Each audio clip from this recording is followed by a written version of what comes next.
Thank you very much. Good morning, everybody. Welcome to the session with the most optimistic title of the whole conference. Is the West losing its edge? And we have a great panel of four excellent experts who I believe will put a lot of optimism into this, at least long term. I'm just going to present them quickly, then we get into the conversation. And we have about 100 minutes, out of which we hope to dedicate about 30 to interaction with you. To my far right, to your far left, is Philippe Aguillon. He didn't travel very far to get here. He's a very well-known, highly respected economics professor here at the Harvard Yard in Litauer building, I believe. And he is an expert on growth and innovation. And he's also, very importantly, sort of politically, economically speaking, an advisor to President Hollande. Welcome, Professor Aguillon. Thank you.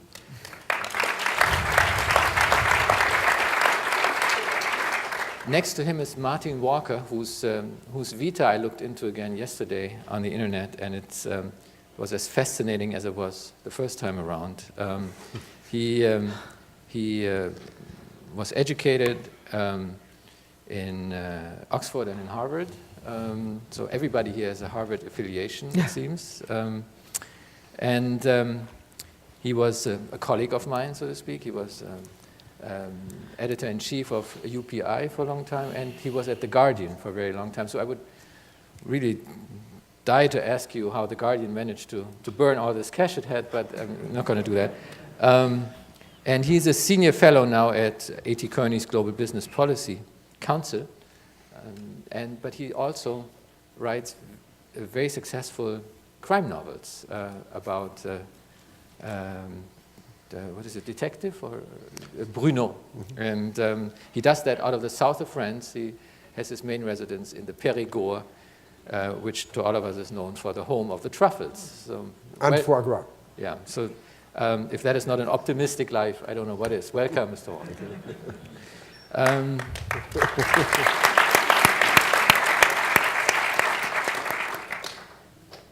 To my left is Marcel Fratscher. He's the president and CEO of the German Institute for Economic Research, the DIW. And he also spent time here as an MPP at the Kennedy School after coming from Oxford, like so many in this room. And, so the path is, the global very bad. path is, should not cough. Bless you. Bless you. Sorry. No problem. Oh, God. I'm just going to continue this. He worked at the European Central Bank for a while, and he, of course, has a PhD in economics, and is, I think, is going to be one of the leading figures in this German expert and researcher scene as head of the DIW. Welcome.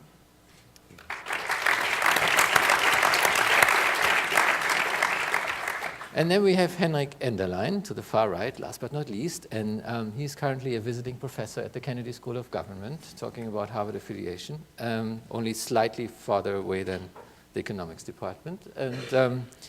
And he is a professor for political economy at the Hertie School of Governance, which is a very interesting, as many of you may know, very interesting policy school out of Berlin, which he very much helped to develop, if I understand this correctly.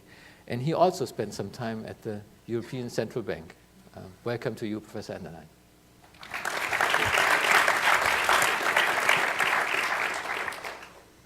Let's just jump into this. And I want to start by asking in the first round, some country-specific questions. Professor Aguillon, if I could start with you. Something that has been talked about in the aisles here yesterday, and I also heard mentioned before. Do you think that, to take this from a German perspective, do you think that François Hollande is going to have his Schröder moment, as somebody called it yesterday? Is he going to have? Is he going to be the one who pushes through an agenda 2010, or in this case 2020, for France, that pushes competitiveness in the right way? Thanks very much for asking. Look, I pushed the day, in fact, the day that he was sworn in, I wrote a paper in the FT. And in fact, I said, well, that's what Hollande is. I wanted to, in fact, he was very much aimed at he was supposed to meet with Angela Merkel that day, the first meeting, the famous time, where he had this, Lightning strike. Lightning. And so the idea was saying, he will be a supply side social democrat. But in fact, part of what was in that paper was my wishful thinking. It was the Hollande I want. I mean, you see, it was but it's true at some moment I said, God, I should write an apology to the FT, and the readers of the FT said, look, in fact, that was the Hollande I wanted, and he doesn't seem to be engaging in what I wanted him to do. And it was pretty much, I was on the verge of doing that in October. You see, where nothing had happened, essentially, on the structural reforms or things. And then there was a first big step.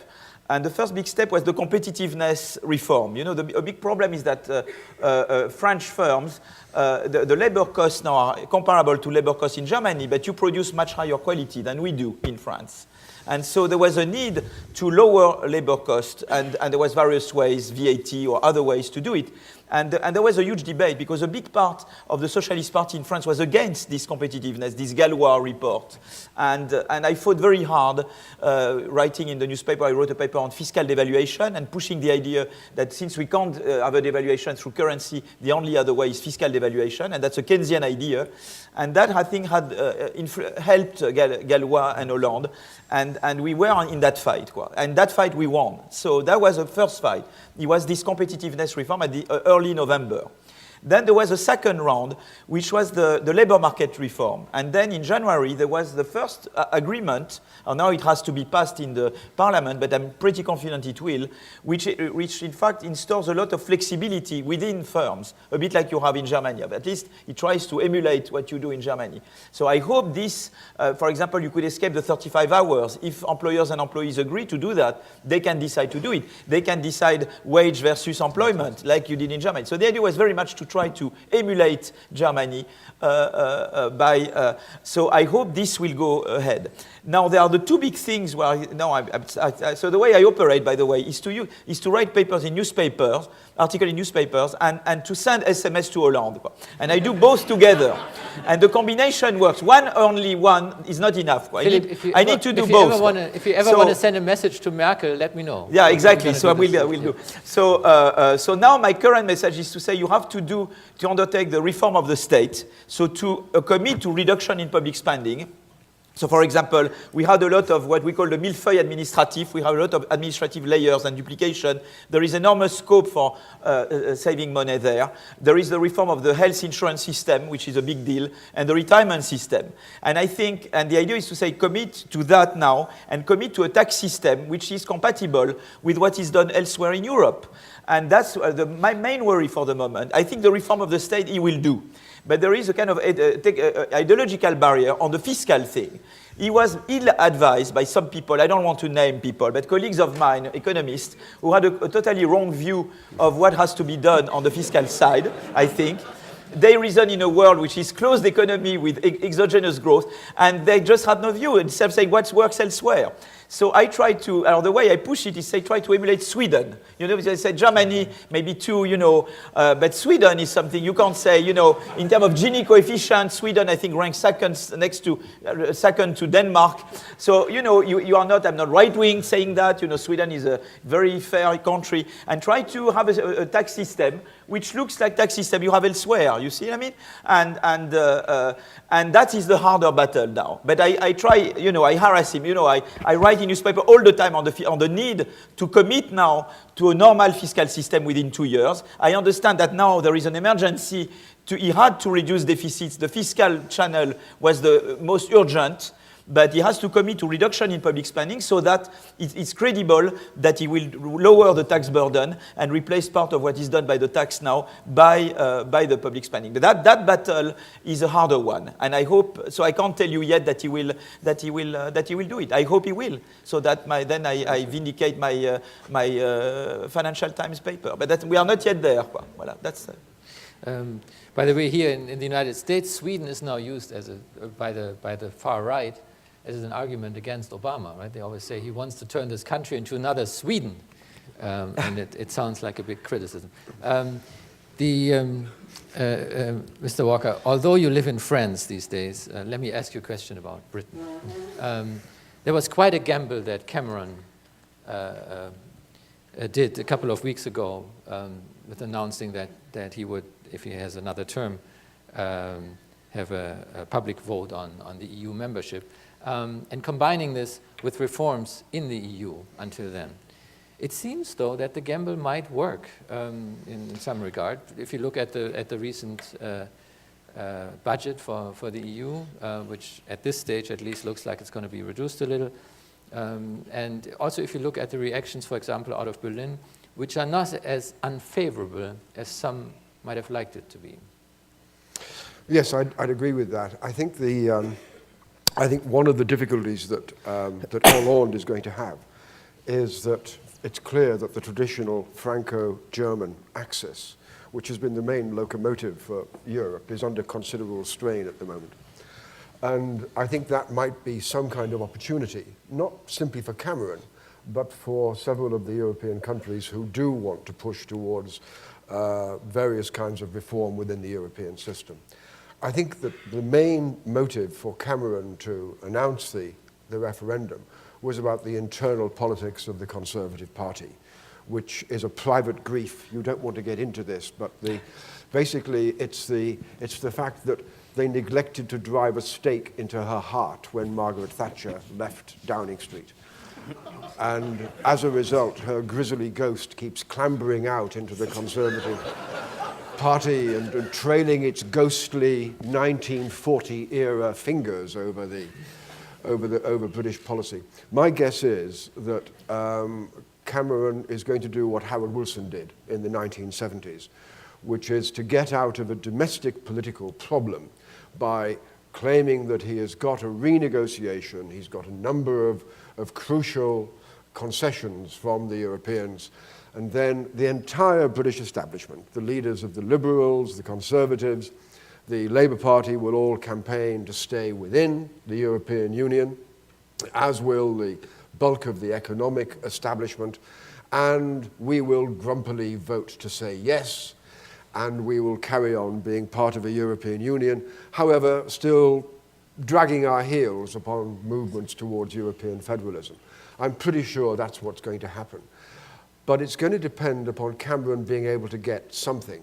And you're quite right, the really important feature of the last budget was that Cameron had clearly, and more than I thought he would, he had clearly done his homework upon where were the votes within the Council over controlling the European Commission budget. And if he can maintain that kind of ability to build coalitions, then I think some of the reforms that he wants, including on moving ahead with the single market in services, will be achieved. Now, in this context, the absolutely crucial element is going to be what I think is the most exciting and important development in European politics in recent years, which is the proposed transatlantic free trade and investment partnership. Because for a great deal of what Cameron would like to do and many European reformers would like to do in terms of reforming the European service industry and integrating it rather more and improving competitiveness, that is going to be, as it were, brought in by the Trojan horse of the American partnership. That is why I think it's not just going to be good for the USA, good for the Atlantic Partnership, but also very good for the European Union looking ahead. However, I do really hope, Philippe, that you're right about Hollande really being a kind of a Schroeder or almost a Blair figure in terms of reform. I doubt it. I really think the internal politics of the French party will make it very difficult. Thank you. Thank you very much. Let's look into Germany for a second, the country that looks so strong right now, but we all know that you have to earn the riches of the future by reforms today. So I was wondering, Professor Fratscher, whether you could tell us a little bit about what an Agenda 2020 for Germany would look like that would make sense. After all, we are in a year of election, and that's the time to talk about it. Yeah, I think this is an important question, but I think it's not seen by the German political system yet. So one of the big worries I have is, if you look back 10 years ago, Germany was a sick man of Europe. So everyone thought, Germany is growing very slowly, has very high unemployment rate, is lagging behind, is having structural problems. And the transformation Germany has done over the past 10 years is truly impressive. You have brought down unemployment rates from above 10% to now 6.9%. Not only that, but even during the crisis, actually Germany kept managing to stabilize and reduce the unemployment rate. I think at the moment my main worry is that there's a big euphoria in Germany. There's this feeling, we do tremendously well. And if you open the media, you read Germany's great economic performance. What I find interesting about this is it's true, of course, in relative terms, if you compare it to other European countries. But if you look at it in absolute terms, Germany is growing at 0.8, 0.7% last year, maybe slightly more, so far below potential growth at the moment. So there's this very strong disconnect between comparing themselves to other European countries and saying we are doing well, which is true, but ignoring a little bit that this is a relative perspective. Now looking ahead, I think I see the big worry still in the philosophy or the view that having a very high savings rate is a good thing. Germany had a current account surplus of 6.2% last year, so it was saving much more than it invested or consumed. And there is this perception that this is actually a very, very good thing. You should be having, save a lot and be having that excess savings for bad times. What is being ignored is the question, what do you actually do with that savings, and can you use it in the future when you actually need it? And in Germany, this has to do with demography, with aging, but this is only part of the story. Now, if you look at how Germany has invested its savings over the past 20, 30 years, you see that almost no country in the world has been as bad and unsuccessful in its investing in savings. And a lot of us have in mind, of course, the subprime crisis, Germany investing, or German banks investing in subprime assets in the United States, but you can go back a lot further. You can go back to the 90s, to the big M&A wave, mergers and acquisitions wave, where German companies bought US high-tech companies just before the burst of the TMT bubble in 2000. And car companies too, if I remember correctly. And car companies. So Germany has been tremendously unsuccessful in investing its savings, its excess savings. So the question really that I think is key at the moment is, what should Germany do with its free resources, with its savings? We have very high savings rate on the private side, both on firm level, but also households. And I think the right answer is invest less abroad, try to really look at investment opportunities within Germany. And there are a couple of areas. There's the area of infrastructure, for instance, transport, technology infrastructure. So essentially, and of course also very importantly, education. So Germany is falling behind relative to other countries. The PISA study has shown very clearly the deficiencies in educational in Germany. So these are essentially areas where you say, how can we improve potential growth in the years to come? And I think this is not seen at the moment. The idea is we have to be very careful. We're doing tremendously well. So I'm a little afraid that this euphoria is preventing change and structural reform. Just so we understand you more in detail, what would you do to redirect investment flows that go out of the country now and that you would like to have in the country? Because you have to somehow incentivize these private investments to stay home. What would you do about that? You have to do a number of reforms, in particular in the service sector. So Germany has a tremendously small service sector. Not all services are good, and as we know from the UK and the US and from a lot of countries, having too big a financial service sector may not be a good thing. But certainly in many areas, the German service sector, not in the financial, but in other service sectors, Germany is not very competitive and not very open. So you have a lot of regulations. Just to give you one example about shop opening hours, which is very restrictive and makes it very hard for German shops not to compete, but to be profitable. But you can find many other areas. So service sector is certainly one area where I would say investment could increase potential growth. Professor Enderlein, I wanted to address you, since there are two Germans on the panel, as the true European, or as one of the true Europeans up here, and ask you a European question. Marcel is equally European as I am. Absolutely. You've been both working for the ECB, which of course shows you right away. My question is whether you could run us through, because right now there's this tranquility about the euro, about, say, the next year of the euro, the hurdles that come up, the question whether they're going to be overcome easily or not. It was interesting that 2 weeks ago, the second European country had a restructuring, and nobody seemed to care. Especially my colleagues in the media didn't. It was as if it didn't happen. So is it going to stay that way, or what's it going to look like? The Irish restructuring you mentioned is not really a restructuring in the traditional fashion. It's a way of, I'm more concerned about monetary financing, which it is more to some extent, because it's channeled through the ECB, and you actually restructure. Monetary financing? Sorry? What monetary financing? Well, Marcel is still wearing the hat of the ECB. So there is a bit of monetary financing, but your question is absolutely right. And the question, or my concern right now, is that people think this crisis is over, which is one of the biggest dangers we have in the euro area right now. Why?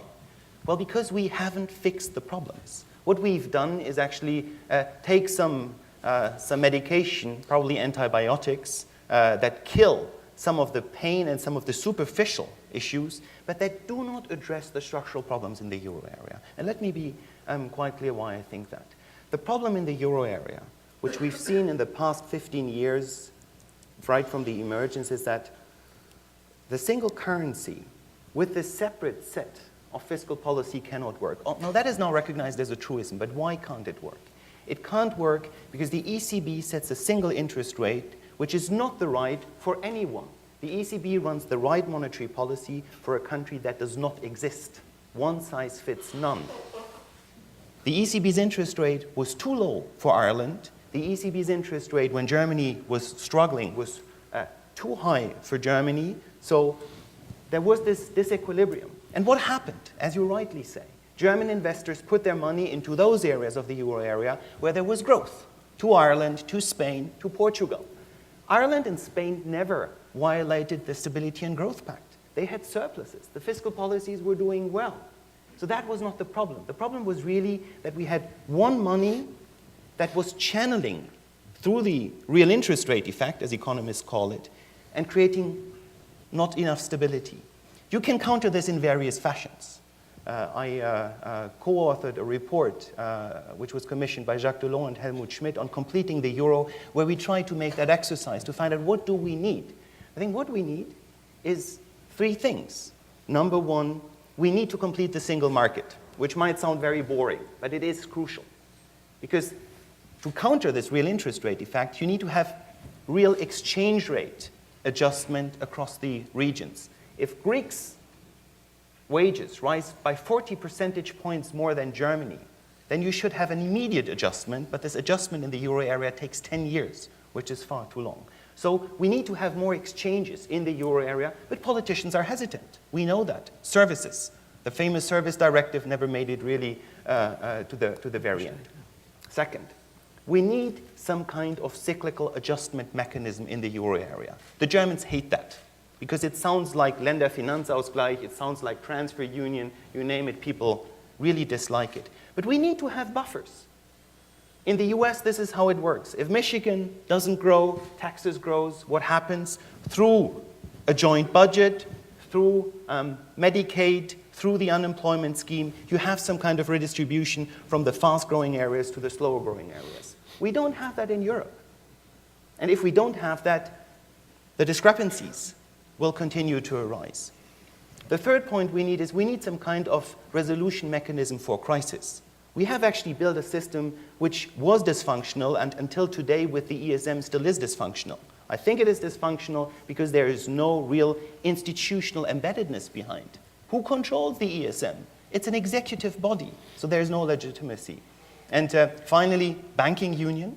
It's on its way, although I, again, would be very, very cautious. We now build a single supervisory mechanism. We need a resolution authority behind that can actually tell banks what to do. And we also need ex-ante burden sharing, where we make clear ex-ante who pays when there is a restructuring of a bank. So we're not yet there, and people will wake up. And the problem is they might only wake up in 5 years when we have the next crisis. Yes.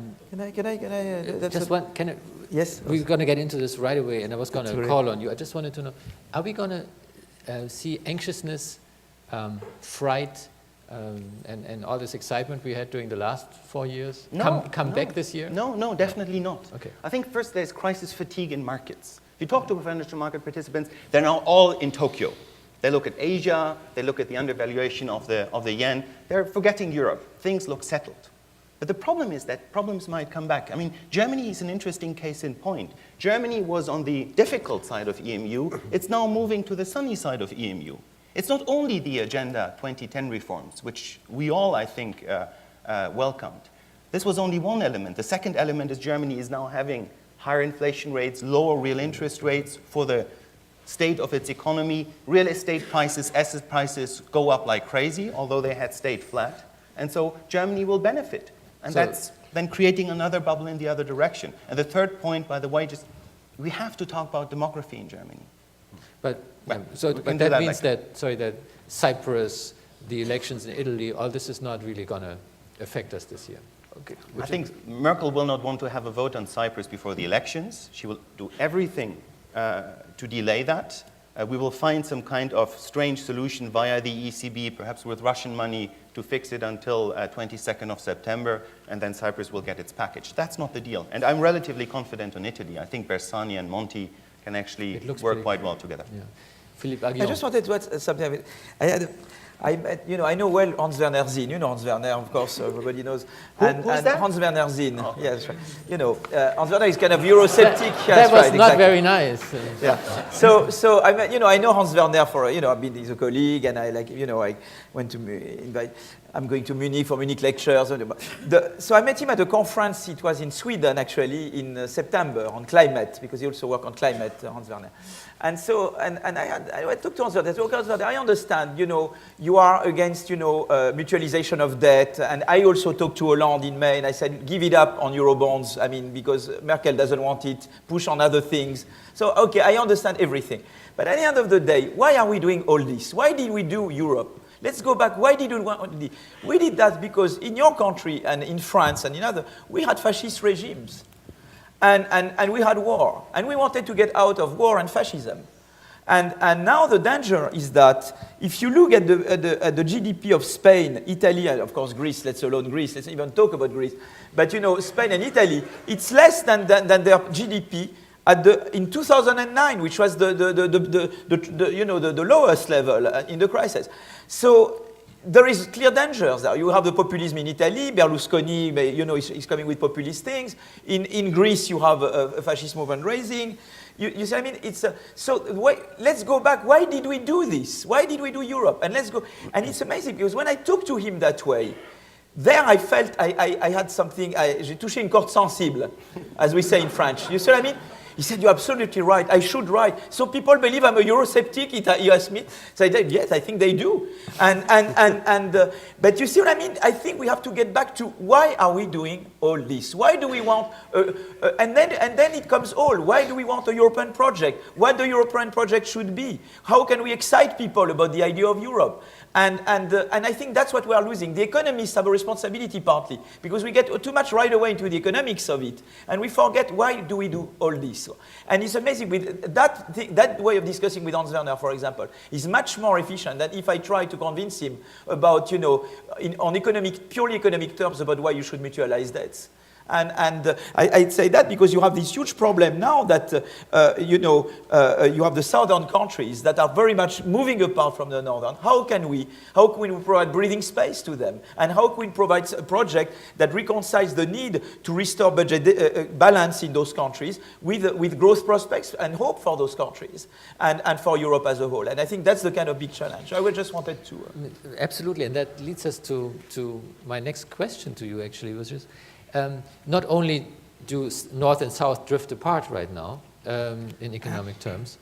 Also, they have, it seems, very different understanding of what the right competitiveness policy for Europe would really be, especially with regard to the balance between, cutting budgets and growth policies. So, and performing structural reforms. So where do you stand on this debate? In the North or in the South? Both. France has always been in between. Yeah, France is always in between. I believe very much that we have to push, I'm kind of very, when I am heterodox, I come from a very orthodox view. So I totally agree that, we have to push liberalization of the market for goods and services all the way. And what I'm happy about the labor market reforms in France now is that when you do labor market reforms and put flexibility in the labor market, more flex security, as I would call it, it's easier then to push the liberalization. I think the Bolkestein thing was cut because there was a fear from the labor movement that, it would increase job insecurity without safety net, without having the proper safety net. If you introduce the proper mechanisms, to deal with that, then you can go back and you can complete the goods market reform. So I'm totally on the side that we have to, the labor market reform and the goods market reform help each other. And the structural, so for example, I think that the structural funds, for example, should be used a lot to push for structural reforms. We push this idea with Bruegel. The structural funds are not used at all. Any country that wants to liberalize its market, to have diplomas that are more transferable, that want to have a transportable pension system, anything that helps mobility, that should be helped through the structural funds. That has never been discussed what structural funds should be doing. You could do much better with the money we have. So that I think is important. The other thing is to say, well, if countries go through structural reforms, both labor markets, good market, and also reforming the state, okay, then in exchange for that, you can have a contract and say, we can use cycle-adjusted measures of deficit. For example, this year, we said all countries should have less than 3%. We know that no countries, France will not achieve the 3% because growth will be zero or even negative in 2013. So what we should have is that the medium-term objective, like the long-term objective in the fiscal compact, should be adjusted for the cycle. But the idea would be to have that in exchange for structural reforms. So I think that package that I push with Larosière, and that package I think would be a good thing to spur growth. You see, because you kill two birds with one stone. You induce structural reforms, and you do something which adjusts more to the cycle. And the third thing is to say, let's have industrial projects, new projects that excite people. You see, even in Greece, for example, you could create a hub of knowledge. You could create zones, special zones, where something happens, so that people could look up and say, well, God, there are great projects in Europe, you see, that we can push. So maybe the EIB portfolio should be revised, but to go into a kind of smart sectoral policy, but which is pro-competition and targets the growth, new energy, renewable energy, and target the growth sectors with high growth potential, done at the European level. I think we need projects for people to dream about Europe, because otherwise, and I think is this set, that would reconcile the structural reforms, but also the need to have, and one thing, of course, that everybody hopes that Germany will have a bit more inflation. I'm not, of the Blanchard view that you would have 4% is the target. I like the target of 2%, but it should be an average. That goes back to what you are saying. The 2% inflation target should be an average target, which means that Germany should be above 2%. But you are still at what? You're at what, 2-3, but you could be higher than what you. We will be. We will be. I think we will be. You will be. So you think on that front, because of course many countries hope that you will not. Many countries hope that you will give breathing space. You see what I mean? That you will give oxygen to the rest by having, by let inflation go a bit higher to get an average 2%. Martin, walk up. It's a bit difficult to talk simply about growth without defining what we mean. One thing we've all learned as a result of the past 5 years of the financial crisis is that a great deal of the supposed growth between 2000 and 2007 was in fact a kind of a steroid growth. It was sterile, it was a bit artificial, it was asset price inflation and so on. And one of the real difficulties I think that we're facing now is that although there's a growing consensus that austerity has become self-defeating, we need to start thinking in terms of investment. How on earth do we do that and guarantee that we will create jobs? Something pretty fundamental has changed here. Governments on the whole don't know how to create large-scale employment anymore. 70 years ago, it was relatively easy. You could announce an Autobahn building program, you could employ 100, 200,000 people because it was very labor intensive. These days, for an awful lot of infrastructure investment, you're employing 20, 30 skilled people and a lot of very expensive machinery. The real challenge now for governments, given the huge social cost that we're going to be facing because of this lost generation of youth unemployment, the real challenge now is how do we generate real employment, real jobs? And governments have been pretty bad at that. The one area where we've really seen serious job growth in the US as in Europe over the past decade or so has been in the health sector, which is becoming swollen. It's threatened with bankruptcy in Germany as well as in France. It's also an area which is starting to become increasingly vulnerable towards automation. Automation through cell phones monitoring vital signs, automation through the kinds of things we're seeing in Japan with robotic nurses who are lifting old people, who are delivering medicines and so on. I think our big challenge from now on is going to be to find ways in which governments can encourage and generate jobs. There we have the argument laid out. Philippe Aghion basically says we can have an active growth-generating state in Europe that does a lot better than Europe has done with the structural funds and so on for the last 50 years. Can we? I think the big challenge certainly is growth and how to resume growth. But I think I would say, would disagree on 2 points. The first question to me is, how do we actually get to the structure of the economy that allows higher growth?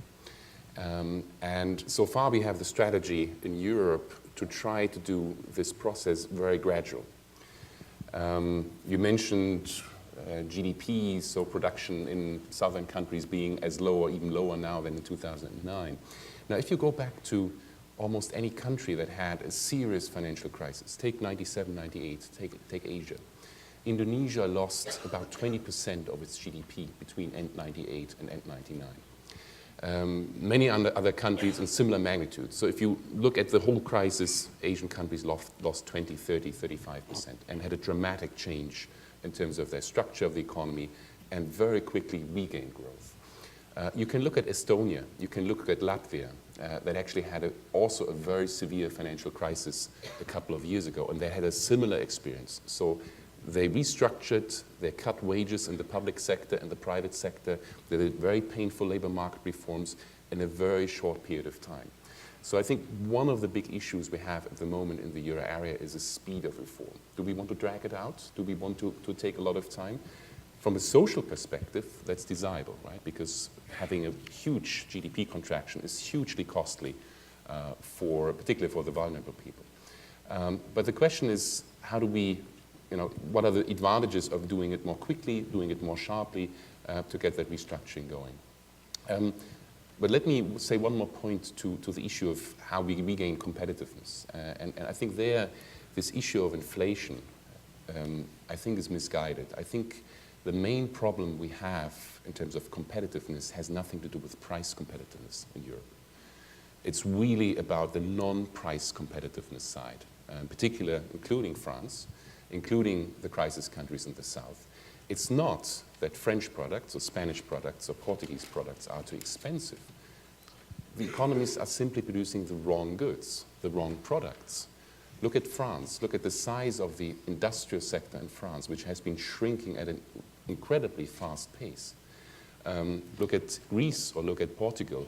What are these countries actually producing to be competitive on the international market? This has shrunk to very few products over time. So I think there is the major problem. It's not an issue of relative price differentials within the euro area and to regain competitiveness. It's really that non-price competitiveness side.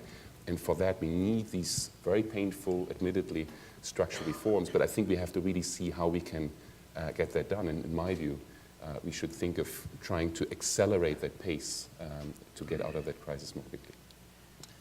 Do you agree? Yes, I agree on the structural side, but I think we should make very clear what we understand by those structural measures and how we get there. I mean, structural reform is one of the most used and emptiest words out there. And so we should be very specific. Let's look at Germany for a second. I mean, one point, I mentioned demography before. Why is Germany having full employment or close to full employment today? Because we lose 150,000 skilled workers from the job market every year.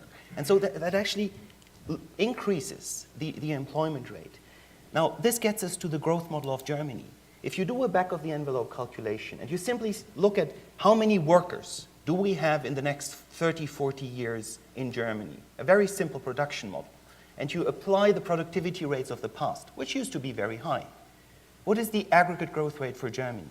It's going to stagnate. It's going to be between 0 and 0.5%.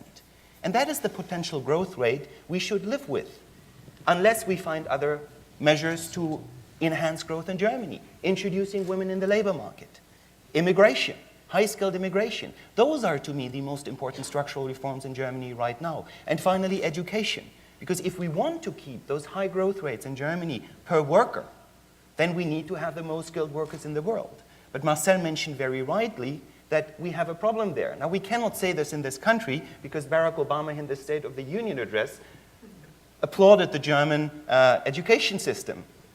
That was a very awkward moment because but he just meant the dual system. He mentioned the dual system. I don't know if Ursula von der Leyen was with him a few days before. But what are the facts? Germany produces one of the lowest rates of high school. Obviously, you cannot compare the US high school and the German high school, but the OECD produces figures whereby the German leaving rate of that secondary education level is one of the lowest in the OECD world. We have the fewest students and we have the fewest college degree owners in the entire OECD world. We are the only country where the rate of people that went to university is actually declining instead of going up. Now, this is for me the structural issues we have to look at rather than talking again about the flexibility of the labor market. That's also important, but I think the core problems are really the three I've just mentioned. Just one more question, if you allow. Angela Merkel talks a lot about dreams of a Europe where everybody follows in every category the best country. So, for example, in the education system, we would try to be Finland, and so on. So, the Europe of the best rather than the Europe of mediocre behavior. Do you think that this is a good concept? I mean, this best practice was a keyword in Europe 15 years ago. It's all been about best practice all the time. We have different cultural and social models. It's not that easy to actually change this and to say we will all be like the Finns. The Finns start to read at 7 years. In France, they go to école maternelle and start to read at 4 or 5 years. Why would you want to change this because the Finns now in the PISA context produce better results? I think this is much more deeply embedded in social and cultural models. I believe in a Europe in which you can have your own economic growth approach, but then you need the coordination devices on top, which we lack right now. I wanted to say a few things on the EU budget and the way it was designed, just to give you an illustration of how dysfunctional this union right now is. We just negotiated a 1 trillion budget for a period of 7 years. Because I think the only country that ever did 7-year plannings were the Soviet Union and China. But now, obviously, the European Union also does this long-term planning. What did we do? We still have a budget that is dysfunctional, which is strongly focused on agricultural subsidies, which has a totally disorganized structural fund policy, and which doesn't coordinate policies at the European Union level. You cannot even blame time and say we should have done this, because you had 7 years to prepare those negotiations, but nothing happened. And this gives you an idea. Who are the countries that lose from the structural funds right now in the new package compared to the old? Well, one is Germany, because Germany always pays, and Merkel was very helpful in those negotiations. But where does the money go? The other two countries that lose most money are Greece and Spain. Can you believe that? The countries that do worst in cyclical terms right now receive less money from the European budget in the next 5 to 7 years. That is crazy. That is economically totally crazy. And so I think we have all those dysfunctionalities, and we don't have the steering mechanisms at the European level to get at grips with them. And there I thought, Philippe Aguillon, that Europe was actually doing better at least in fighting the imbalances that it had. It looks like labor unit costs in the south go down relative to the north. Wages in Germany go up, and people were kind of hopeful that Europe would have a more balanced economy than it used to. Yeah, but against that, against that, you have things which are a bit worrisome in Europe. For example, it's not only the, you were mentioning before, when you adjust, you go down and then it gets better. The fear is that the trend growth would remain lower for a long time. So that's a fear in Europe. That is not just the level of GDP, but the trend growth rate of GDP that's been durably damaged. For example, things in the US, productivity of firms has increased a lot during the crisis. You don't see that in Europe. It's very interesting. Why isn't that the case? I mean, why is it? In fact, in England, thanks to that, unemployment is not falling so much. But is it good news or bad? You see what I mean? Is that good news?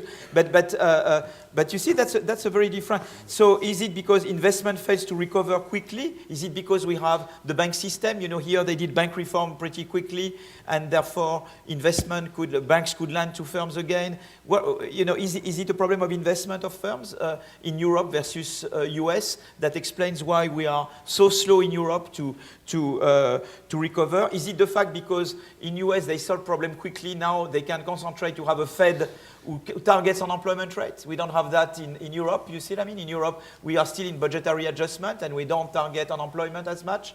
You see what I mean? I see those things as being, elements that contribute to having long-lasting effect of the crisis, whereas you have much more resilience in the US, and so those are the kind of worries that I'm having. But you're absolutely right about the numbers. I mean, more than half of the disparity in unit labor costs that developed over the past decade has now disappeared for Spain. Unit labor costs in Greece are now down to German levels. They've given up their growth. Portugal has seen each of the last 3 years 5% growth in its exports, but at horrendous social cost. Exactly. And at a social cost which I think we have yet some kind of whirlwind to reap. I'm not nearly as sure as you are that we're going to finish up with the right kind of government in Italy. I think we could well see Berlusconi maintaining a kind of a hold upon part of the Senate. I also think that the politics of Spain are becoming toxic with these envelopes and political slush funds coming. I mean, and you're absolutely right when you said that we haven't solved the euro crisis. We've palliated it for the moment. We have managed to calm, thanks to Mario Draghi, we have managed to calm the bond markets. But the bond markets was simply a symptom.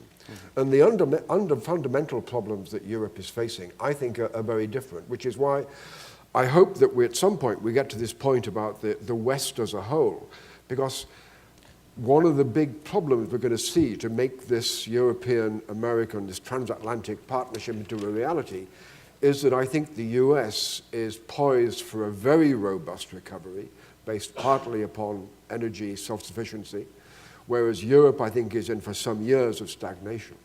And I think that kind of imbalance is going to be particularly difficult for Europeans to navigate, not least in what it's going to do to exchange rates.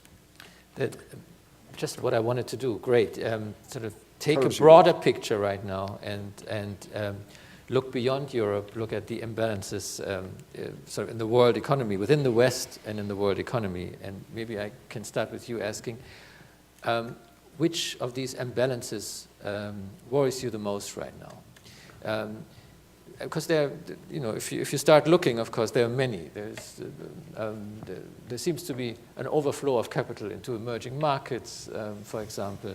There seems to be the imbalance just mentioned of American versus European energy costs that could lead to different growth rates, and many others. When you look at imbalances in the world economy, what worries you? The one that worries me the most is one that you probably haven't mentioned. That is, I would call it, you could call it fiscal imbalances globally. You could say in some ways that the role of the state is on the rise. And in that sense, You have a Western bloc, or industrialized country bloc, that has huge public debt and huge fiscal deficits. And we know if you look at contingent liabilities because of social security, because of demographics, because of a lot of factors, this is a major challenge looking ahead for the next 10 years.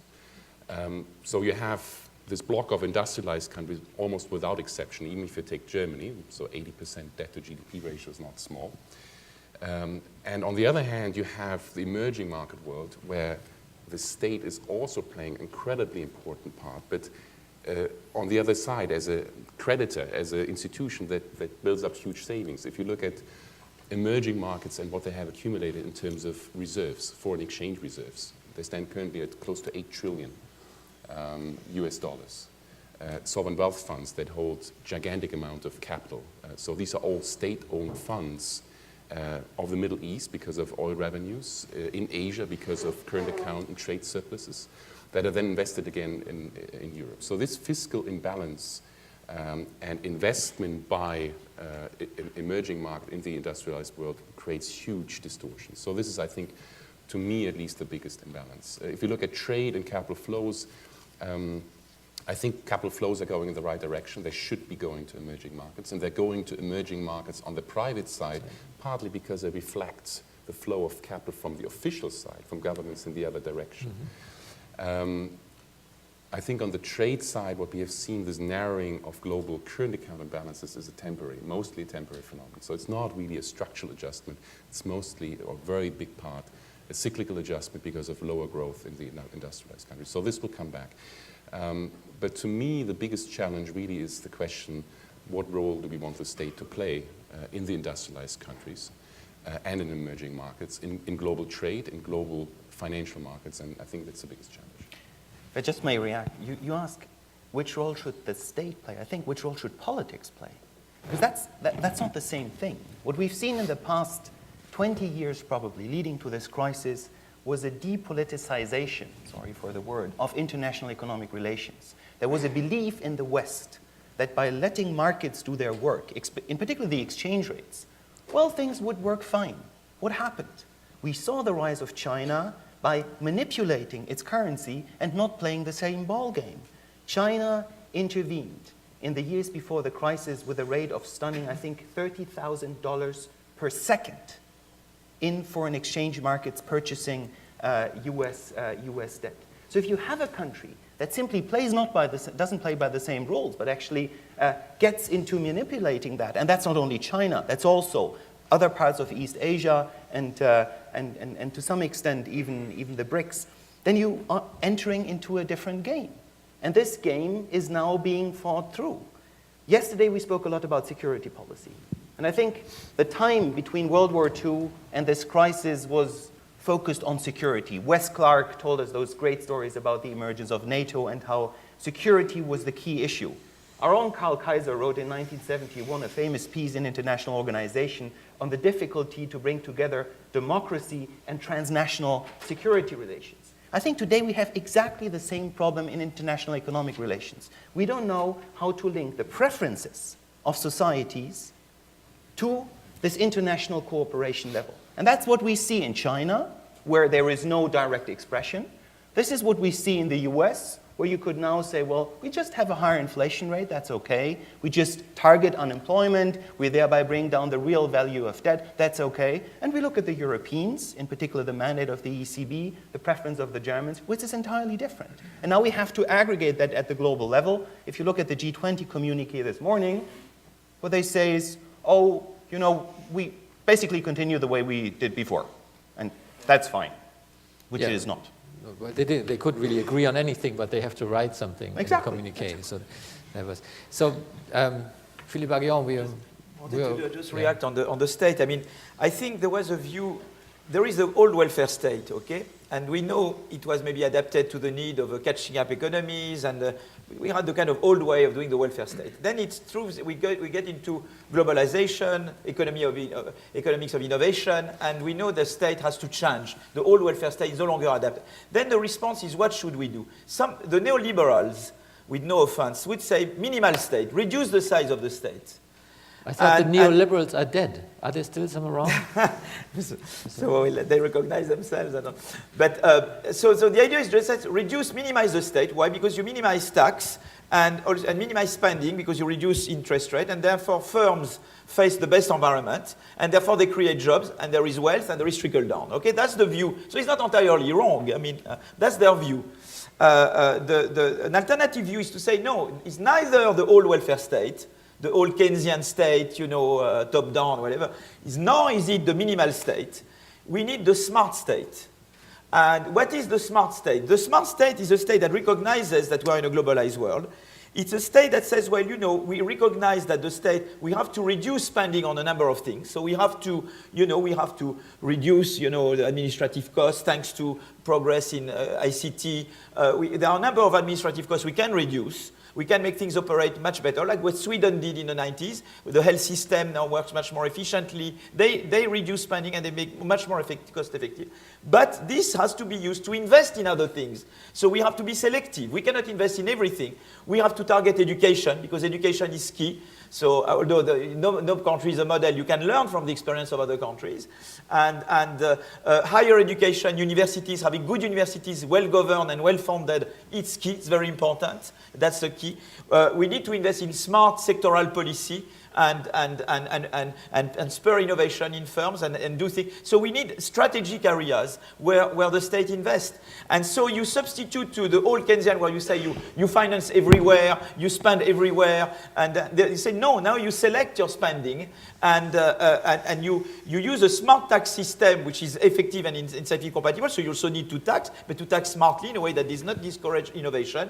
And you use this to target particular areas because China is doing sectoral industrial policy. We also have, we can't say no, they are doing and we are not. And had we done in smart industrial policy in Europe, maybe we would have avoided that some countries like in Southern Europe went all the way into real estate and non-tradable good sectors. You see, maybe we could have prevented that. So you see, I think that's what, so it's all this notion of smart state that has to be, I think. So. I think we can agree that there's disagreement on this panel about how smart the state can be. But let's stay for a moment with this idea of the West and China interacting in a competitive way. My question is, do you think the West is somehow going unitedly into this? There are pros and cons. I mean, if you look at, as you've mentioned, the transatlantic free trade and investment area, there's certainly some tendency for more integration, but then there are also a lot of points that speak against that. So are we heading into the next decade as a united West? I don't think we are. I was very interested in a lot of the conversations yesterday, particularly when Herr Steinmeier said that as America is making its pivot towards the Pacific, what should Europe do? What is Europe's role in all of this? And it's quite clear that Europe at the moment does not perceive itself to have a dog in the fight. Europe does not seem to be particularly concerned with this. And that's a mistake. But I think the other thing that I've been very surprised by the conversations yesterday was the assumption that the conventional wisdom about China is right, that China is going to carry on growing at this spectacular kind of rate and become inevitably the largest economy and the most powerful economy in the world. I'm not sure that's true. I think it would be an interesting bet to make to question whether the US might have a higher growth rate than China by 2020. The US is really going through a very fundamental shift because of what's happened with the energy revolution. The prospect of the US being self-sufficient in energy within a decade means that automatically something like half of the US trade deficit disappears. At the same time, the US will be facing much, much cheaper feedstocks for its chemical industries, much, much cheaper power stocks, much cheaper power supplies, which is one reason why some of the big US corporations are now lobbying to stop American gas being exported because they don't want that lower price to emerge. At the same time, China is facing desperate problems. We've talked about Germany's demographic difficulties, yes, 1.4 children for the last 30 years means Germany's population will probably halve over the next 70 years. But China's got a much worse problem. 30 years of the one-child policy will really, really screw up your demographic profile. China is going to be aging faster, much faster than the USA. There are 4 countries in developed countries whose labor force is going to be growing over the next 30, 35 years. And they are France, Britain, Canada, and the USA. China, the labor force is already shrinking at a time when Chinese wages have been growing on average about 20% a year. The way in which the Chinese economic model is, to quote Wen Jiabao, the outgoing prime minister, is, quote, unsustainable. It's not me saying that, it's him. Why is it unsustainable? Because of the extraordinary swollen level of fixed investment that the economy is based upon, and very, very low levels of consumption. India is running at about 58% of GDP in consumption. China's own figures suggest it's about 38% or so. What's happening is that the Chinese living standards have been deliberately forced down to force massive investment that's been going into state-owned industries. And that is becoming subject to the law of diminishing returns. Back in 2000, China took about $2.50 of investment to get $1 return per year in GDP. Now, it's taking about $7 of investment to get $1 of return. An awful lot of China's investment in the course of the last 5-6 years has been malinvestment. We all know about the ghost cities, but we also, I think, know about the way in which cement plants, steel plants have been quite simply mothballed because the demand isn't there.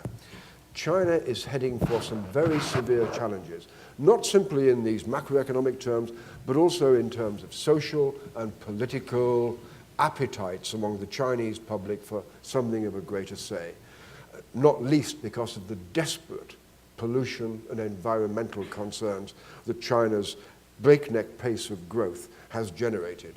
Many of you, I'm sure, saw those images of what it was like to live in Beijing when you couldn't see across the street because of the level of pollution.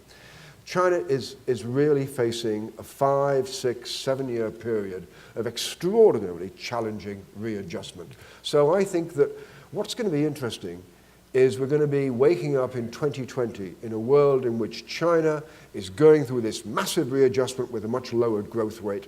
The USA is likely to be doing really pretty well, not simply because of energy, but also because of the quality of its universities and because of the way it is still the only place in the world that has designed our modern way of life. Because if you look at the companies that have defined the way we live, I'll just finish this point, and that's Apple, it's Microsoft, it's Google, it's Twitter, it's Facebook. They're all born in the USA.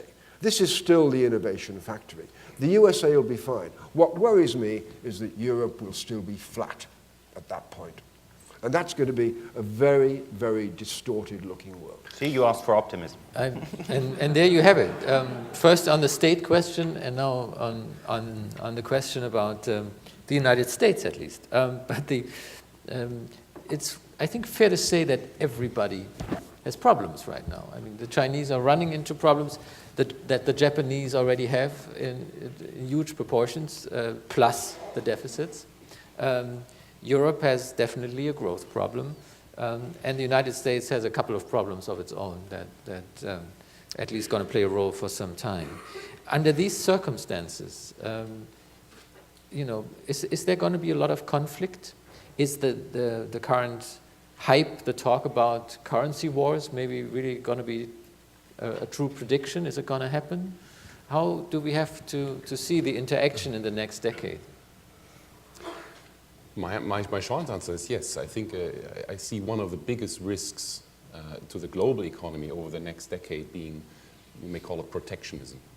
This is a very abstract term, but we already have major developments that are very protectionist over the last couple of years.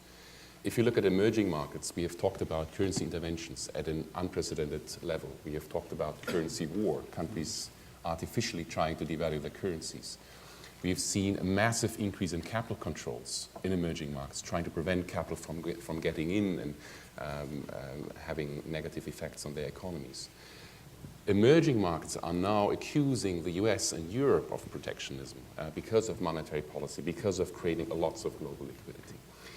And I think we mentioned the G20 earlier on. I think what we are really lacking is a truly multilateral approach to address a lot of those problems, because we can no longer say this is China's problem, or this is US problem, or Europe's problem. We are living in such an interconnected world that we must find a multilateral, common approach to that. So let me, you asked us yesterday to be a bit provocative, so let me put one provocative point here, and this is what you mentioned about the US-EU free trade agreement, or proposed plan for that. And in many ways, if you try to see that in a multilateral context, that bilateral free trade agreement is actually a mistake or a bad thing. So surely, on the one hand, let me make 2 points here. On the one hand, there are benefits, economic benefits, right? So you improve trade, you have more trade between the US and the EU. You may even have a better, closer partnership between the US and Europe. But the gains from that are likely to be very small. First of all, trade barriers are already very, very low, and even trade is very low. I mean, if I ask for a show of hands here, how much Germany, what the share is of its exports going to the United States, most of us probably would say 20, 30%, but Germany is exporting only 8% of its exports to the United States, a tiny fraction. Most of the exports go, of course, within the EU, within the euro area, less than 40%, but the big growth markets are in emerging markets. So the benefits from such free trade agreement in terms of economic terms are relatively small. But my second point, and this is where I see the main danger, is that we're moving away from multilateral progress. Take the Doha round. Doha round started in 2002. The aim really to liberalize trade on a global basis, in particular between industrialized countries, between Europe, US, and emerging markets on the other hand. And it has failed, and it has failed to a large extent because of the EU and the US not pushing, not really putting their weight behind it to find an agreement there. And the main danger I see now is that the focus shifts away from this multilateral agreement, from pushing trade ahead through Doha, to this bilateral agreement with the United States. And so in that sense, I think it's a bad development. I think we should have much more of a multilateral perspective, and the US and Europe should show a lot more leadership in a global context, not just bilateral. I think the provocation worked because I already have 2 hands, and now I have 3. And we start with you, and then we go around. No, I totally agree on that point. And my impression is that we are now getting ahead of ourselves with this free trade arrangement. What is this? This is, to a large extent, a symbol to agree. Because the nitty-gritty stuff is the stuff which we will not solve. All of us here have traveled across Europe and the US. It's regulatory adjustment. It's using the same power supply cords. It's measuring in centimeters, not in inches. Not the opposite, by the way. And so we have to agree on all of this regulatory stuff. But even if we got there, the problem is that you cannot have a free trade arrangement if you don't fix your macro policies and align them to some extent. That is the lesson of the European Union, where we started with this great idea of having a single market. And then Tommaso Padoa-Schioppa, one of the great fathers of the euro, put out this inconsistent quartet and said, if you have free trade, then you need a single currency because you cannot have different monetary policies. And so, yes, we did the single currency and we pushed it through, and now we're standing there and realize, but it's not going to work if we don't have political union. And so we come back to this actually stepwise process from saying, yes, we have free trade, to having an exchange rate agreement, and then we need common policies, and then we need a common government, and where's democracy? So I think the question of how to bring back politics in those international economic relations is absolutely crucial in the upcoming decades. A word on China, just one. The real changes in China will be the changes emerging in politics, because we have right now a savings rate of 30%. There is no banking system, and there is no middle class. If China starts to invest into retirement funds to develop a middle class, then if economic history is a predictor, we will see the emergence of democracy. And if China changes to a truly democratic system, this is an entirely different story. And so we have to monitor that. This is an economics panel, but economic policy making has policy in it. And I think that's the lesson to be taken from the past decades. We have to talk about politics. Listening to you, it just occurred to me, if you want to kill the project of the transatlantic free trade area, you just have to combine it with asking for political union. Oh. Right? They would definitely kill it. Philip. Yes, I wanted to react to several things that have been said. First, I would like to, we've said a lot of things which lead us to pessimism in Europe. Let me throw some optimism notes. Well, I think in Europe, I think now, with with Scandinavia, Germany, now France, hopefully emulating, it's not like I go back to the social model. It's not the social model, but I think in several countries in Europe, and there is something, towards labor markets that work better, more flexible, and that reconcile flexibility and securization of careers. If we are successful in implementing this model, we can deal with the creative destruction process much better. What is growth in advanced countries is creative destruction. And innovation is about creative. We have to manage the creative destruction. How you manage the creative destruction? By having labor markets and a labor market system which is very flexible. That's what and a social model and a safety net. I think on those grounds, Europe is ahead of everybody. We are ahead of the US because they try to get a health system that we like our health system. They don't have the flex security system like we do, like some countries do in Europe. So that's, I think, is a big asset. And we were talking about China. China now will face the wage problem. But they don't have safety nets to deal with creative destruction. So all that they have to invent. And they don't have the democracy because frontier innovation, China to be able to grow in a sustained way, has to innovate, has to go from an imitation economy to a frontier innovation. But frontier innovation requires democracy. You can't have frontier innovation without democracy. And they have that barrier too. So when they will be at that stage, China has to build many things that we have in Europe. You see what I mean? So in that sense, we have a capital in Europe. And the whole question is how can we, this edge that we have over everybody else, how can we capitalize it? How can we maximize the returns from it? And if you look from that perspective, I think we can have a much less pessimistic view about things. Martin. I think this edge that we have was best summed up in two figures that Angela Merkel quoted recently, when she said that Europe has got 7% of the world's population, but spends 50% of its social budget. And that is, I think, unsustainable. It's simply not going to be possible for Europe to continue the scale of the state, the scale of its welfare systems, and its only partially reformed pension systems. I mean, I was surprised when you were talking earlier about François Hollande that you didn't point out that one of the very first things he did when he became president was to reverse some of the pension reforms that Sarkozy had brought in. The point I just have to comment on what you said about the trade and the very low level of German exports to the USA. Yes, Europe's exports to the USA and American exports to Europe are each running at about 50 to 60% of what they are to China. But that is not the way that Europe and America interact economically. Sure. We don't go to the effort of making goods in one country, packing them up, putting them on boats, sending them over the Atlantic, and unpacking them, and so on. We build stuff in each other's countries.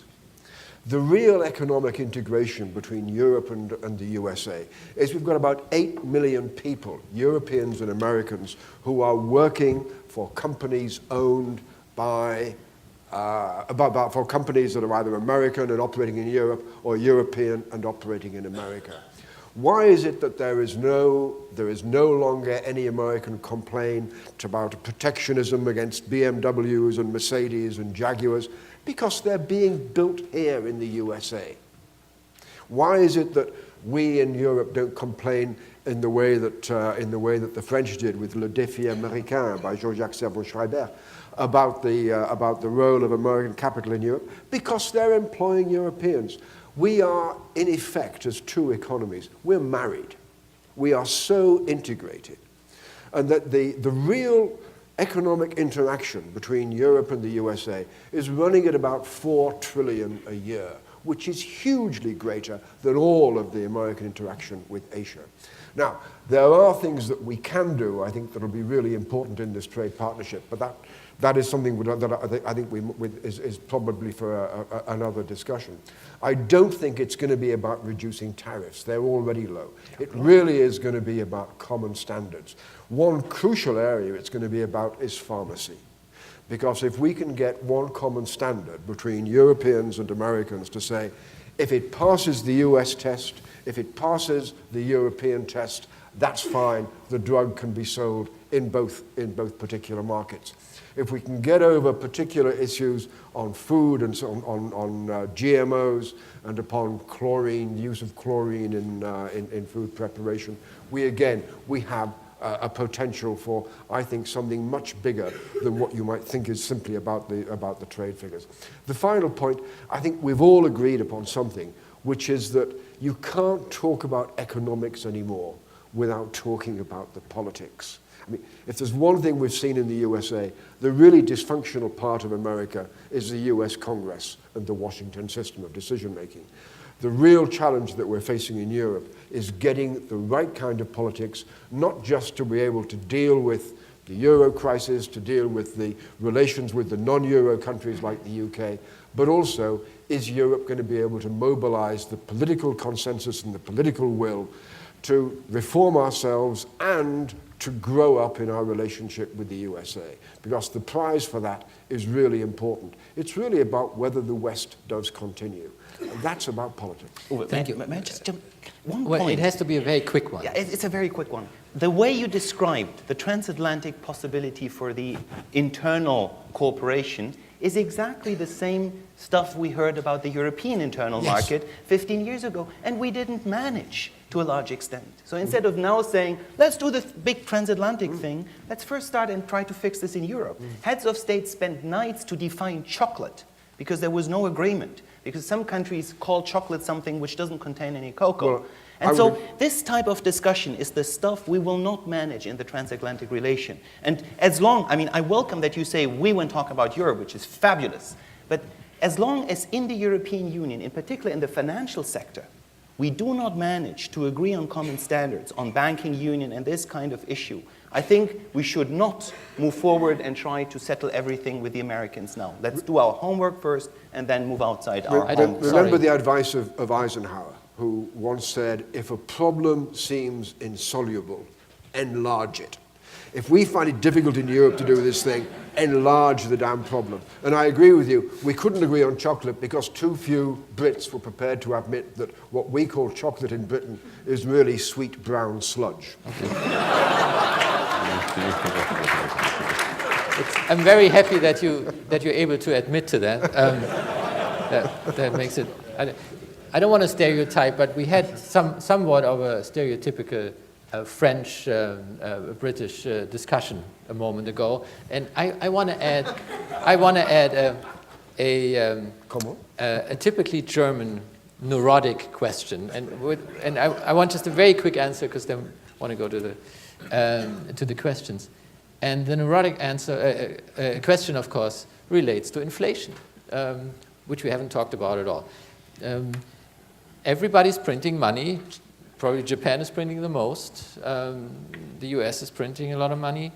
And Mario Draghi also has started to do so. And has promised, just in case, to do a lot more. So how long can we do this? How long can we make money so cheap without running into a danger of inflation? Can I? Very quick answer. I think price stability is key. Because it's a public good, it should be preserved. 2% is fine. Now the problem is that if one country sets that, and that's the case of the European Union with a clear mandate, you run into difficulties if the others don't play by the same rules. Japan very clearly has now given that up. The US explicitly targets the unemployment rate instead of the inflation rate. So then we have a collective action problem with the European Union. Let's get back to politics and discuss that. I think if economists can make a recommendation, it would be price stability in the world is a public good and should be agreed upon. But then we have free riding, and we need a common agreement. It's as simple as that. And therefore, let's create an international secretariat for international financial and monetary matters. Let's have an independent body that monitors that. We have it in trade. We don't have it in finance. The IMF is simply an addition of national interests, and so it doesn't fulfill that role. I think, again, politics. That's the big next cooperation step in the international context. Do you agree? Hendrik talked about exchange rates in some ways, no? So I would kind of shift it back to inflation. And it's true, I'm always amazed at that idea why Germans have such a fear of inflation, you don't find that anywhere else in Europe. My quick answer to your question, how long can it go on that we have so much liquidity without inflation, is you can have that as long as economies are growing far below potential, as long as you don't see that liquidity being translated into credit, into borrowing, into excess demand. And central banks, by the way, are incredibly flexible to absorb that liquidity very quickly. So no indicator you look at, no credible indicator you look at today would tell you the euro area or the EU has a danger of inflation, either in the next 1 or 2 years, in the next 5 years, in the next 10 years. The second and also very quick point to that is when you look at price stability, you have to look at it symmetrically. You have to say we want to prevent inflation from getting out of hand, inflation getting too high, but you also want to prevent deflation, right? And a deflation, interestingly, Germans, if you ask Germans why they're so worried about inflation, they will tell you 1923, that was really, really bad. But they forget 1929 and 1933, where Germany had a huge deflation. And if you look at the cost, the economic cost of that period, we know 1922 to 1933 was a lot more painful. And for a central bank dealing with the deflation is a lot more difficult. So I think one has to see it symmetrically, and I think inflation should be one of the least worries we should have right now. I think that is something we're not going to quarrel about too much, right? No, Philip, please. No, I mean, just I don't have much to add to what has been said. I agree with Mo. I think, you know, the objective should be, of course, price stability is a kind of, but I think there is a kind of lexicographic. I think you should also, you know, subject to price stability, you should also worry about macroeconomics. I think, and it's true that, you know, a bit the feeling that other, you know, European nations have about Germany is that you had a trauma, which was the hyperinflation, and you live under that trauma. In the US, they had a trauma of the recession, and they react still nowadays to the trauma of the recession. You see, I mean, so there is a bit the view that the Bundesbank, you know, has this trauma that, and everybody has to. So I guess the view is to say, well, as you said, I mean, deflation, we should be more symmetrical, and price stability is a kind of number one objective, but subject to that, you know, more weight should be given to growth. I think very much when we say growth and stability pact, I think both should be part of the objective of a central bank. I think, by the way, that Germans are kind of in love with their own neurosis there because they think it's part of their strength. But not the only one that they're in love with as well. Just one point on inflation, if I might, very quickly. CalPERS, the big pension fund, assumes and has always assumed it will be getting a 7.5% return upon capital, upon its investment. It's averaged since 2008 about 1.5%. And this is, I think, one of the triggers for real concern about inflation or about the deliberately held down interest rates, which could eventually lead to a forced increase of those interest rates. All right, now it's really time for your questions and comments. Can we start with you? Let's state who we are, quick questions with a question mark at the end, how it rules, and then quick answers on this side, please. I still hope that comments are also allowed. My name is Claudia Schütt. Only if they end with a question mark. Yes, they do. And with a quick one. Yeah, so my name is Claudia Schütt. I'm the Deputy Consul General here in Boston. I used to work in the economics department at the Foreign Ministry. I'm an economist by training, and hopefully this doesn't disqualify me from making a few comments.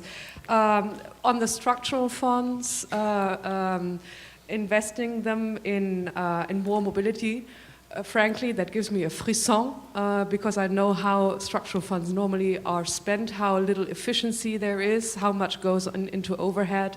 I would rather invite to cut some of the income that the federal or European budgets have, and let private people spend that money more wisely. On the sorry, but if this is your point, let's take it and discuss I've got it. two more and a question. How about we cut to the question? I have way too much respect for Consul General, but we have to. Can we do that? No, cut to the question. I mean, if you say you have a... My question would be, if you could, instead of extending spending programs on other issues, what kind of tax revenues would you like to see go to promote growth? What one thing or one subject I have in the back of my mind is why venture capitalism isn't taking off in continental Europe, and what needs to change for that? Philip, do you want to take this? I also take the first comment. Very briefly, I think you're totally right. I mean, we need to develop venture capital and business angels and institutional investors. For example, they play a big role in innovation in the US. I just had a paper in the AER on that this month. So I think we should develop those things. But I believe that, you see, I very much believe that when you give, when you have funds, you can improve the efficiency of funds, of public funds, by linking it to governance. You see, I give you money or subsidies to change your governance of things. I think that's a novel way to subsidize. You see, you make the subsidy conditional. For example, in France, in Germany, you had the Excellence Initiative for higher education. That's the model of everything that should be done. You give money, but you ask for governance change. And you ask, it's a transformative thing. And my own idea with the structural funds was to just take the Excellence Initiative of Germany and extend it to other areas at European levels. And in particular, how you use structural funds, where it has to be a transformative project. Anybody else? Okay. Thank you so much. We're going to go over there, the gentleman up there. I would like, hello, my name is Bernd Jansen, I'm a private consultant, and I would like to ask the panel to comment and consider one thought, in that our GDP in the West is increasingly growing as a virtual GDP, what I would call, because we are selling services to each other, and it's not so much any longer based on the production of goods. And this has ramifications, I think, beyond the economic aspects. It's an old fear that it might not be the same whether you trade services or who wants to take this, or products? Just one point which I think is very important. Nicolas Sarkozy, I refrain from the comment on the other things he did, but one thing he did is initiate this commission on the definitions of growth. And I think there is a debate ongoing on how to measure growth, how to measure GDP, how to relate GDP definitions to the well-being of societies. This is now taking place in all countries. And I think it is extremely important. In some countries, GDP rises when one bank gives a loan to another bank. And that's not what should happen. We've seen all those figures from the UK where there was a big drop in GDP and no one felt it. Even in Germany, we had a drop of -5% in 2009. And if you look at the German population, there was not the feeling that we were going through the worst crisis in decades. So there is a misdefinition. I think that should be taken very, very seriously. Because also, I mean, it's a truism. But 3% growth every year, well, it's exponential. In the long term, it is exponential. It's a mathematical fact. And we cannot live with exponential growth over decades and decades and decades. If we only have 2%, GDP, real GDP, doubles in 35 years and then quadruples after another 35 years and is multiplied by 8 after another 35 years. So you can actually take the current GDP per capita figure of your country and project that into the future. That's total nonsense. So I think for the developed countries, we will have to live with structurally lower GDP figures and then take also the artificially created GDP out of that, and we will be in a very, very different environment. The gentleman over there, and then we're going to work our way back up. My name is John Shipley. Wait, can you just wait for the... Thank you. European Studies. I have a very simple question. Could you address the problem that Obama talked about in his State of the Union, which was the shrinking middle class, or in other words, the redistribution of income within the countries of the West? Because I view that as part of the decline And I don't think that was an issue at all today. Thank you. Okay. You want to take this? You want to take Call me sentimental and nostalgic, but I'm one of those Europeans who fell in love with the United States, where the cars had these great big fins on their backs, and people would walk a mile for a camel, and they would have 3 martini lunches, and they would put a man on the moon, and maximum tax rates were up to about 80–85%. I mean, the USA's golden era in that sense was when you had a very sharp, progressive taxation system. And you could actually do a kind of a graph in which you could point out that the more tax rates on the wealthy actually decline in the USA, the less capable the US seems to be of resolving its problems. So, yeah, call me that wonderful phrase that you just used about, you think of Hollande as a supply-side social democrat. And I think it's about time the US got back to some of that.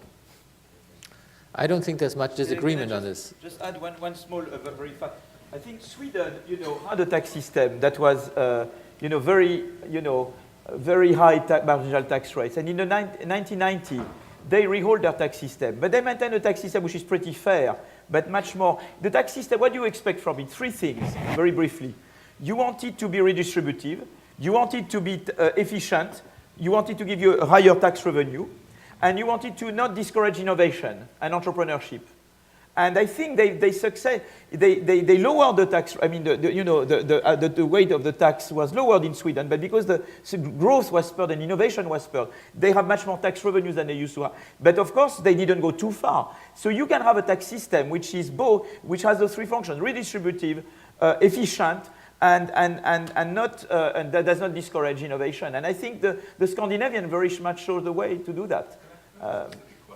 Sorry, can we? Sorry about this, but there's so many people interested in asking a question. Could we go here first and then? I'm Dagmar Bottenberg from the Harvard Club Rhine-Main. I'd like some wishful thinking here because it was a little bit depressing. If you think about all the many young people in this room, if I was them, I'd pack my bags and go west. So if there was a president of Europe, just hypothetically, if you were asked for the 3 most important things you would advise to do first, if you could, what would you advise him or her? Why don't you go first? Well, that's a €1 million question, but let me start with the first one. I think the first one came in our discussion that was complete Europe. That would be the very first task. I think the biggest, if you look at Europe as a whole, things don't look so bad. If you look at debt, if you look at the ability to export, you just have a lot of heterogeneity within Europe. And the biggest challenge to complete monetary union is exactly that you need these additional elements. You need, on the financial side, a financial union. You need a fiscal union. You need common institutions. So that would be, for me, the first one, to say, how can we build a Europe that functions economically, that has functioning institutions and is sustainable over the medium term. Second one for me would be, how can we engage the world? And coming back to my comment earlier on, I wouldn't just look to the US. Clearly, that's our most important partner. But I would look in particular east, and I would look to the emerging markets. So I think this approach, being open-minded, being open to the rest of the world, I think for me that is actually one of the strengths of Europe, in particular compared also to the United States. And that would be the second priority for me, to say how can we engage Asia, in particular Eastern Europe. And then the third one, it's a difficult one, but let me leave it at those 2, but these would be probably the first 2. So we have room for one more, Henrik. No, I think it's very simple. If we had that president, we wouldn't need the 3 questions. Why? Because if we had a president that could actually implement this stuff, then all the problems would be settled. We don't have that person. We don't have European leadership in the Commission or in the European Council. I think that's the first step to be made. And so we need a political construction. You also have a wish. Just one. I think the best thing about the European Union is the Erasmus program. And if I had one wish, I would enlarge it hugely. I'd make it compulsory. Well, I'd make it impossible to get a university degree anywhere in Europe unless you've done an Erasmus program and spent 1 year studying, living abroad in another country. One thing we've got to fix in Europe is that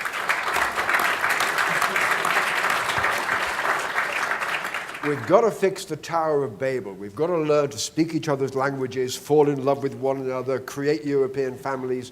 And if it's down to me, I'd expand Erasmus to include the Americans. That would be a key part of the transatlantic pact. Actually, I was betting with myself. I knew you'd say that. There was very good. There was a, yes, you please, and then we come to you.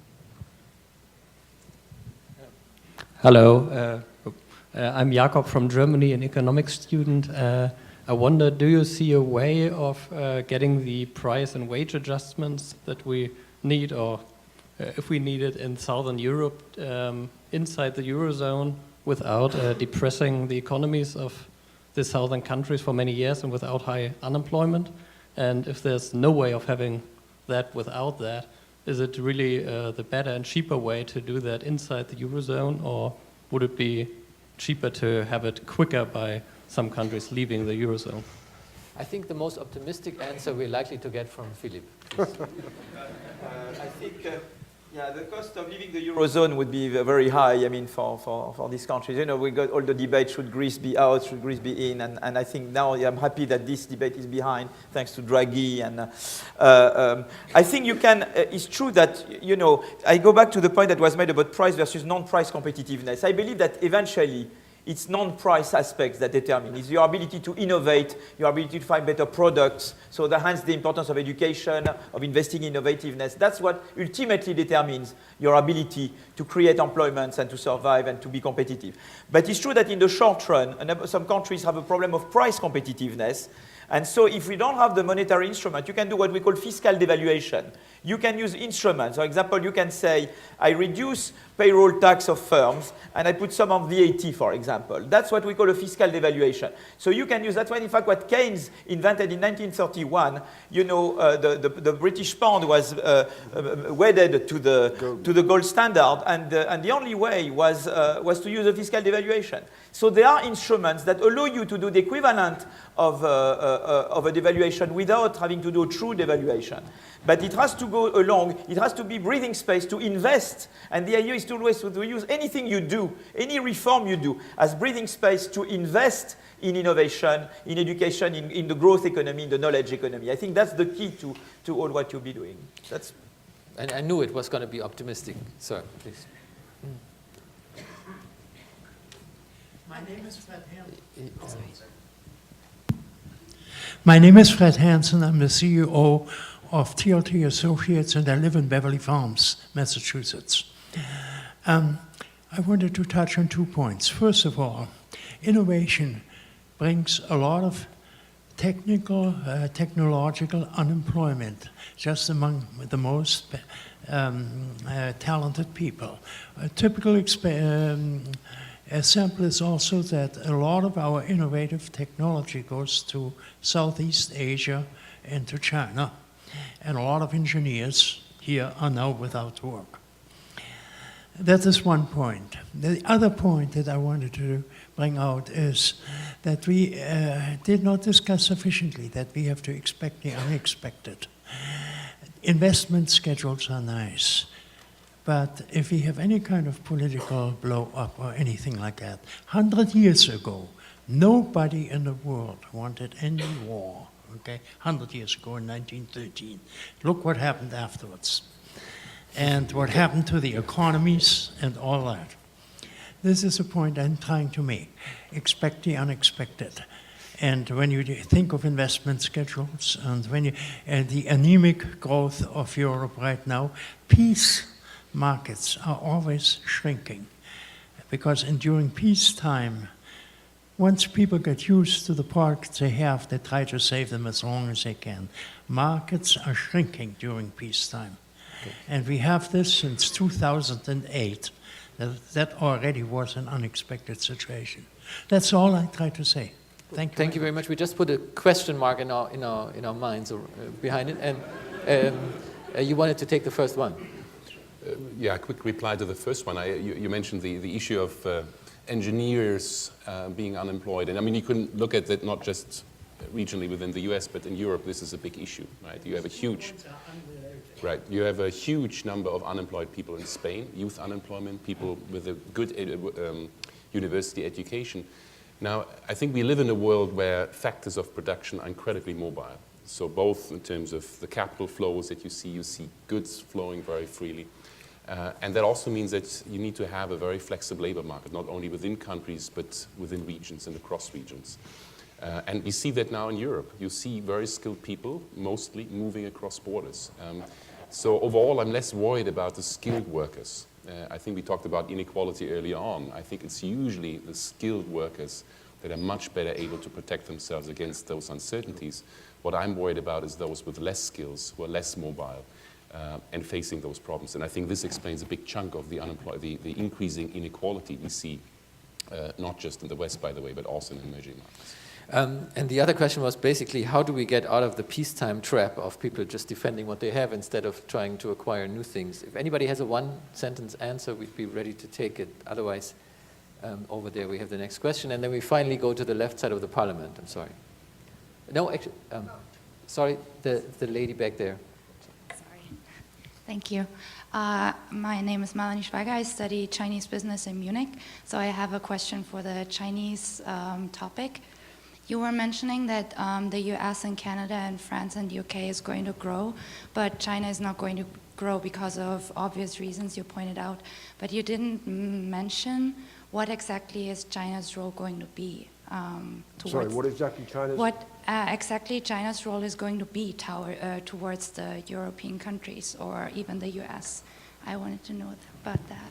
A little more about the role. I have no idea what China's role is going to be. I know that Europe is now China's biggest customer, bigger than the USA in terms of importing Chinese goods, and I wonder to what degree the Europeans will be answering the Steinmeier question of yesterday, which is to what extent will it support the US in its pivot towards the Pacific and in its commitment to try to stabilize the geopolitics of that region. But I can only stress the real power of demographics in changing the future of China. It's not just that it's getting old. It's got a huge shortage of women because of the preference for boys. It's, in Asia as a whole, it's something like 205 million fewer women than there ought to be by comparison with male-female ratios elsewhere in the world. And that's overwhelmingly in China. This is building up a social problem of extraordinary dimensions we can't even begin to fathom yet. Okay, we're going to go to this side and start with the gentleman all the way in the back. I'm sorry. Hello, Christopher Hines, U.S. Army. This is a question for Mr. Enderlein and sort of a precursor to the woman from the Rhine-Main Club from Harvard. Short of a complete political union, how would you use politics as a tool to get societal preferences linked up with global realities? Well, it was a question. It has a question mark. It was quick. And it was short. No, perfect. I mean, what you really ask is, I think you asked the question on the preference in the European populations on whether they want this political union or not. And that's an answer the European populations will have to give in the next years. But we will have that debate, and I think that's the key point. Right now, the crisis has been settled with the Germans thinking, we avoided more Europe, and that was good. We exported some of our ideas, and now the others have to follow. If you go to other countries, the idea is we had to adjust because we're in a difficult situation, but now we want more Europe. And we have to fight this out. Actually, I'm not that worried about the future. Why not? The British referendum is going to provide many answers to the question because there are two outcomes, possibly, obviously. The one is Britain stays inside the euro, but then it will say we want to be part of the entire project, and this is what we should negotiate. If you say yes, you're really part of it. You will be part of political union, and you will join the euro eventually.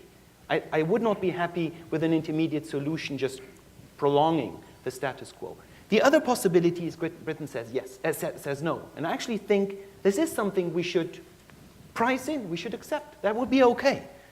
Because then we would have the possibility to strengthen the euro area as the political union of Europe, which will take place anyhow, with Britain or without Britain. We will have two-speed Europe. We will have a European economic government inside the euro area. And then the question is whether the other countries want to join.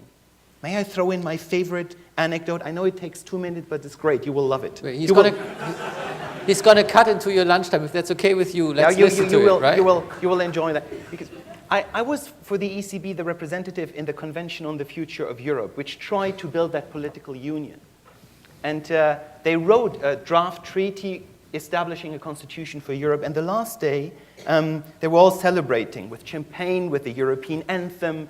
Many high-level officials were in the room. A few people were allowed to speak. And Giscard d'Estaing, the chairman of the convention, then gave the word to a relatively unknown French European parliamentarian, Alain Lamassoure, a very nice person. And Alain stood up and said, when we started the Convention on the Future of Europe, everyone compared us to the Philadelphia Convention in the US. Everyone nodded and said, yes, so wise, so great. He said, there are two big differences. Difference number one, the Americans at that time already shared a common language.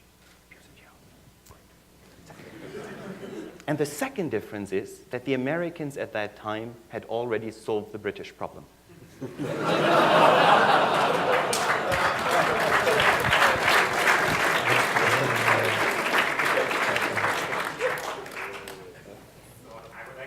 Sorry, can we live with this? Yes, right? We just let it I have a brief reply. I'm delighted that you mentioned the American independence, because it was another great British victory. All right. It was a case of British settlers fighting for age-old British rights against Hessian mercenaries under a Hanoverian king. I think that was worth it. Last question, last answer. I actually think it's a very important question, so I will ask it. My name is Igor Mitschka. I'm a student of political science at Yale. And I think one of the topics that we're really missing today is the gap that exists in Europe between women and men. And I guess part of the reason that it wasn't mentioned is because the panelists here happen to be seated by men only. So let me just ask you, Eurostat has shown that the wage gap between men and women is around 20%. In my country of Austria, it is even 30%. 1 out of 10 board members happen to be women, not more, in major European companies. How would you solve that problem? And do you support initiatives like the one of Commissioner Reding to force private companies to implement women quotas? The problem is solving itself. In North America and in Europe, 59% of all degrees, undergraduate, master's, doctorates, are now being won by women. Women are becoming the more qualified gender. I think it's a very important, big subject, and the answer obviously has to be very quick. I also think it's great that in the generation Y, men bring up this instead of women. That happens more and more. Larry Summers on the panel. But most of all, there was a little jab there. I want to, if I may, I want to leave you with one more optimistic little story. And you give me the 1 minute, right? Yeah, thank you. It's all about negotiation at Harvard. The little story is about Einstein, who, upon getting his Nobel Prize, set out, among other things, on a trip of lectures to Scotland. And he had a chauffeur with him, a driver. And so they drove around the little towns and he gave speeches at night. And he got a little tired of it. And after a while, he said to the chauffeur, you know, maybe we should switch roles and you give the speech sometime to these village people. You've heard it so often, and I'm just going to be the chauffeur. And so the chauffeur agreed, and they did this. And they changed attires. And the chauffeur gave the speech he had heard so often and had now sort of in him by heart. And unfortunately, on that evening, there was a physicist present in this village hall. And the physicist got up and asked this very complicated, challenging question about relativity. And the chauffeur was standing there, because he had no clue, was thinking for a moment, and then he said, Well, you know, on first thought, this is a very difficult question. But on second thought, it's so easy that even my chauffeur could answer it. And who then proceeded to do exactly that. So I just wanted to say that sometimes the most complicated questions have very easy answers, and they're going to be, you know, found in a surprising way. I want to thank this wonderful panel, and I want to thank wonderful you for your patience, for your interaction, and also want to profoundly apologize to those who haven't had a chance to speak. Thank you very much.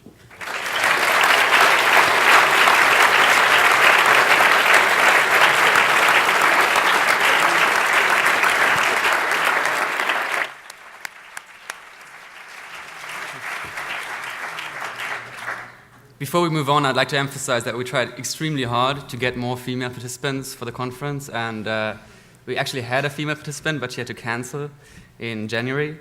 And I'll promise you that next year, we'll try even harder.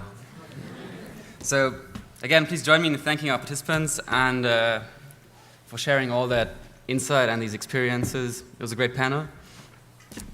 We have a few presents that we'd like to give you for... So yeah, thank you very much.